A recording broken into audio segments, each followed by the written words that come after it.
Masyarakat Ekonomi Eropa. Perkenalkan, nama saya Nur Sehat. Nama saya Dina Rizka. Nama saya Disartika. Nama saya Naila Briana Citra. Nama saya Zahra Aulia Putri. Belakang MEE. Jadi pembentukan MEE dilatar belakangi oleh kekacauan yang timbul akibat Perang Dunia. Kala itu negara-negara Eropa mengalami kerugian di aspek politik, sosial, dan ekonomi. Usai Perang Dunia II berakhir pada tahun 1945, dampak pasca peperangan masih sangat terasa. Mulai dari hancurnya fisik negara, banyaknya korban jiwa berjatuhan, sampai keadaan ekonomi yang tak bisa berjalan dengan baik. Alhasil negara-negara di Eropa mulai berpikir untuk memperbaiki kekacauan yang telah terjadi. Namun pada saat itu masih terjadi ketegangan antar negara akibat adanya kubu-kubu semasa perang. Nah, kemudian negara Eropa mulai tersadar bahwa ketegangan tersebut tidak akan berdampak baik bagi negaranya. Hasil terbentuklah MEE pada tahun 1957 di Roma, Italia, sebagai wadah persatuan untuk negara-negara di benua biru atau benua Eropa. Perkembangan MEE. MEE tidak terbentuk begitu saja. Cikal bakal terbentuknya organisasi ini usai Jerman Barat dan Prancis melakukan kerjasama secara ekonomi, terutama di bidang industri baja dan besi. Melihat kerjasama yang dilakukan Jerman Barat dan Prancis, akhirnya Belgia, Belanda, Italia, dan Luxembourg juga berminat atas kerjasama yang dilakukan Jerman Barat. Mereka mengatasnamakan kerjasama tersebut sebagai The Six Steps. Seiring berjalannya waktu, negara-negara itu berpikir kalau kerjasama yang dilakukan bisa dikembangkan lebih luas, tak hanya terbatas di bidang industri. Kerjasama dilebarkan ke sektor ekonomi.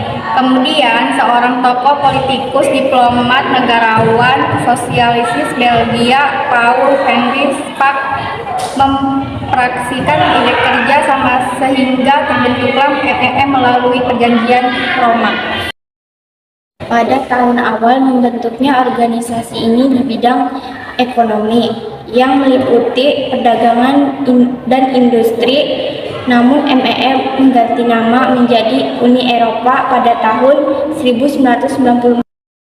Dampak organisasi MEE yaitu yang pertama, menstabilkan perekonomian negara. Yang kedua,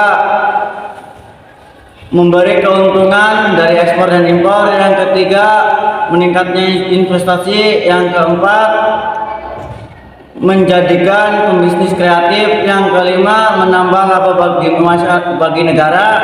Yang keenam, mensejahterakan masyarakat.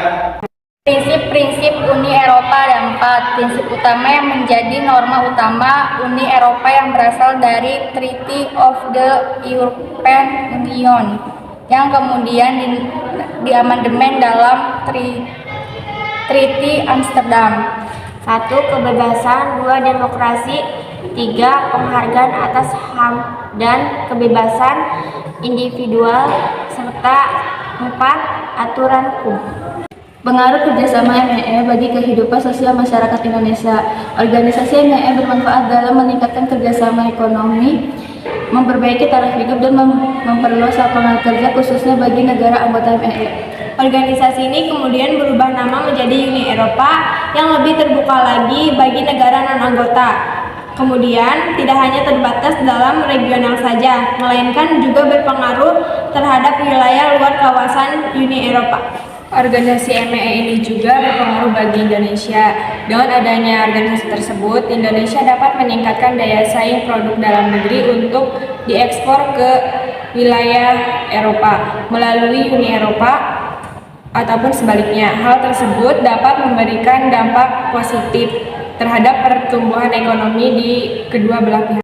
MEE, Masyarakat Ekonomi Eropa. Organisasi ini merupakan organisasi kerjasama antar negara yang ada di Eropa. Nah, organisasi ini berdiri pada saat Perjanjian Roma tahun 1957 yang didirikan oleh 6 negara yang ada di benua Eropa.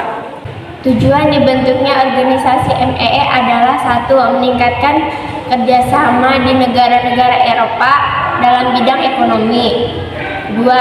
Meningkatkan taraf hidup masyarakat Eropa. 3. Mencapai integrasi yang aman, makmur, dan damai. Yang keempat, memajukan perdagangan dan menjamin adanya persaingan luas. Yang kelima, memperluas hubungan dengan negara-negara lain selain anggota MEE. Manfaat MEE bagi negara-negara Eropa yang pertama memperbaiki taraf hidup dan menciptakan lapangan pekerjaan untuk masyarakat Eropa. Yang kedua mempermudah proses perdagangan internasional antara negara-negara Eropa. Yang ketiga membuat perekonomian di Eropa menjadi stabil.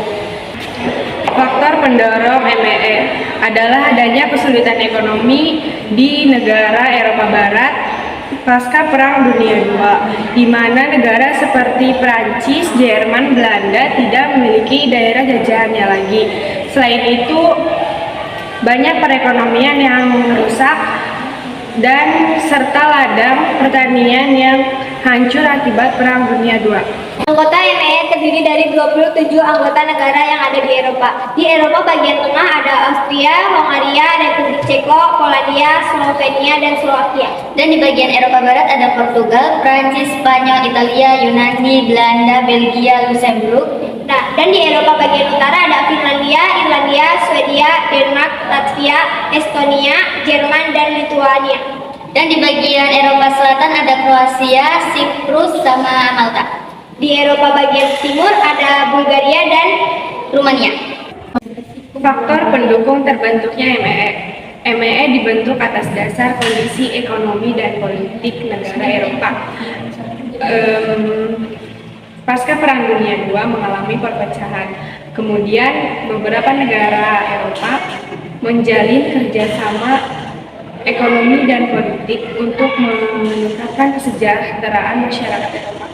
Peran MEE terhadap perkembangan negara-negara di region Eropa Timur.